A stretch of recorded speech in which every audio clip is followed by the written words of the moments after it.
We are supposed to be the good guys. We are.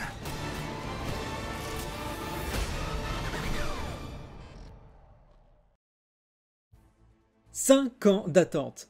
5 ans entre Spider-Man Into the Spider-Verse et sa suite qui vient de débarquer dans nos salles, Spider-Man Across the Spider-Verse.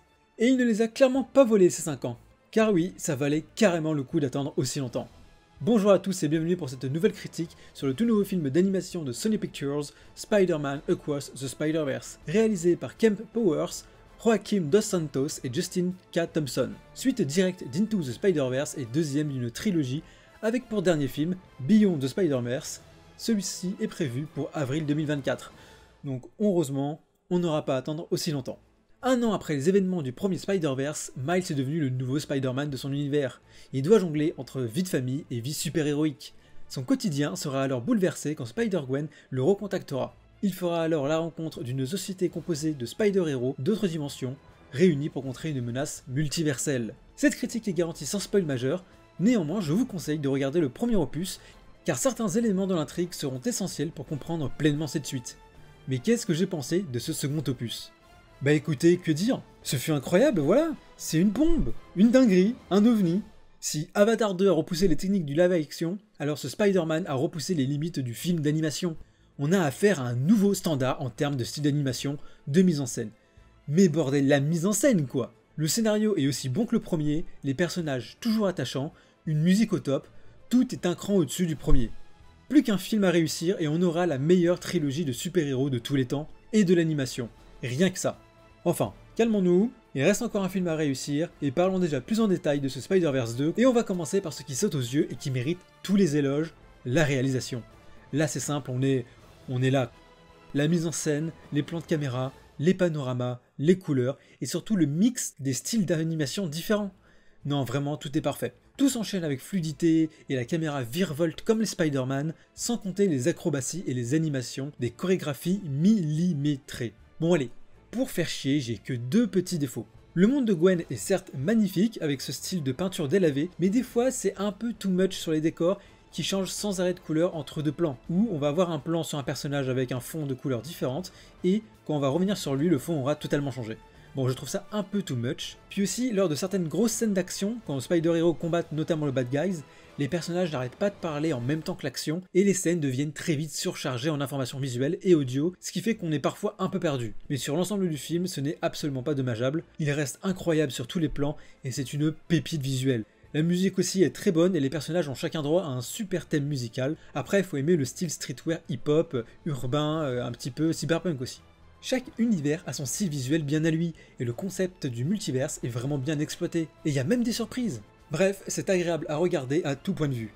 Et rien n'est gratuit, tout est justifié par le scénario, donc on prend avec plaisir de nouveaux styles d'animation et de mise en scène sans arrêt jusqu'à la fin du film. Puis on va être clair, concernant l'univers de Spider-Man, ils sont tous présents ou mentionnés. C'est une orgie de références et de clins d'œil à tous les étages. Liste non exhaustive des références, attention spoiler.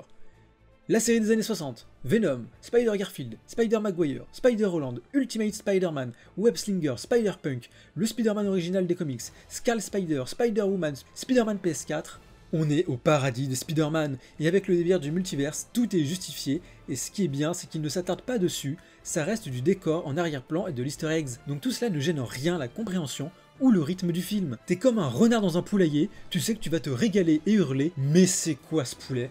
Mais comme je l'ai dit, l'histoire n'est pas en reste, loin de là, et propose de nouvelles épreuves pour le jeune Miles.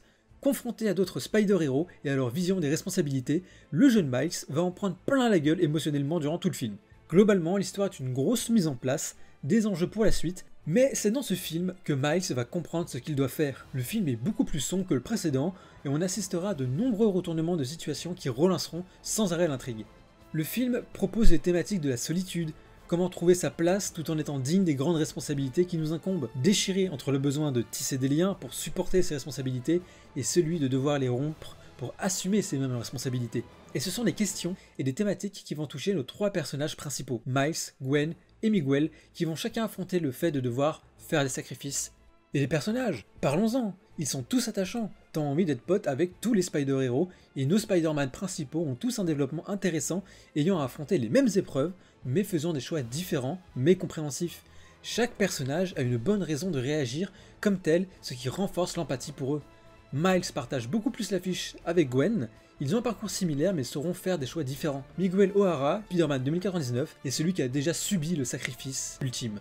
Sa vision se retrouvera plus radicale que les autres, mais tout ce qui l'entoure est réussi. Son costume, son pouvoir, il a une badasserie innée. Bref, 2099, c'est validé. Et le film sait être drôle avec ses personnages, notamment avec Spider India et Spider-Punk, tout en étant équilibré avec le ton sérieux de l'histoire. Ce n'est pas de l'humour à désamorçage comme dans le MCU qui te met de la vanne pour éviter d'assombrir le propos et le ton du film. Non, ici, l'humour et le sérieux sont parfaitement équilibrés. Même le méchant, qui semble un peu osef, va par sa gestuelle, ses dialogues, passer du comique au tragique en un instant sans que la transition soit brutale.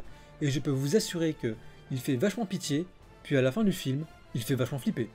Petit bémol cependant, Benjamin Parker est un peu trop absent du film à mon goût, il ne sert pas énormément, et on n'a pas eu droit au Spider-Man de 94. Bon, là c'est moi qui chipote. Après, le film a des défauts. Le début est long à démarrer avec deux intros, on a celle de Gwen qui ouvre le film, et celle de Miles qui vient nous réinstaller la situation, et on passe bien 30-40 minutes faciles à installer leurs arcs de personnages. Et pendant ce temps-là, l'intrigue principale ne décolle pas. Le méchant aussi qui disparaît aux 2/3 du film, remplacé par un autre antagoniste, avant de refaire mention pour la fin. Le climax qui peine à décoller en termes d'épique, tellement on a eu de scènes ouf tout le reste du film, et on a quand même un gros sentiment d'intro dans ce film, comme si on s'arrêtait à la fin du deuxième acte, ce qui est super frustrant, sans pour autant avoir le sentiment de s'être fait voler son ticket de cinéma, car le film vaut bien le coup. Pour conclure, bah écoutez, malgré ses défauts, ça reste une classe de maître, et c'est clairement un meilleur film que toute la trilogie Spider-Man du MCU. Franchement, Sony, donnez vos films live à l'équipe d'animation, parce que tu peux pas sortir un diamant brut pareil tout en proposant ce genre de chiasse à côté. Il y a un problème là. Enfin, je m'égare, mais vous l'avez compris, ce film est une réussite tant au niveau visuel que scénaristique. Je vous le recommande chaudement, pour petits et grands, surtout si vous êtes fan de Spider-Man. Et on espère que la suite sera à la hauteur, car des trilogies qui semblaient parfaites avant de se vautrer au 3e opus, c'est pas ça qui manque. Franchement, je ne sais pas comment tu peux faire au-dessus que ça. Le prochain va avoir une très forte attente et un défi gigantesque à relever, car sa réussite ou non va conditionner également la qualité de ce second opus. On attend cette suite donc avec impatience et selon les réalisateurs, on peut encore s'attendre à du Spider lourd. Voilà, c'était ma critique sur ce Spider-Man Across the Spider-Verse. J'espère qu'elle vous aura plu. N'hésitez pas à me dire ce que vous en avez pensé dans les commentaires et moi je vous dis à la prochaine pour de futures vidéos. Ciao!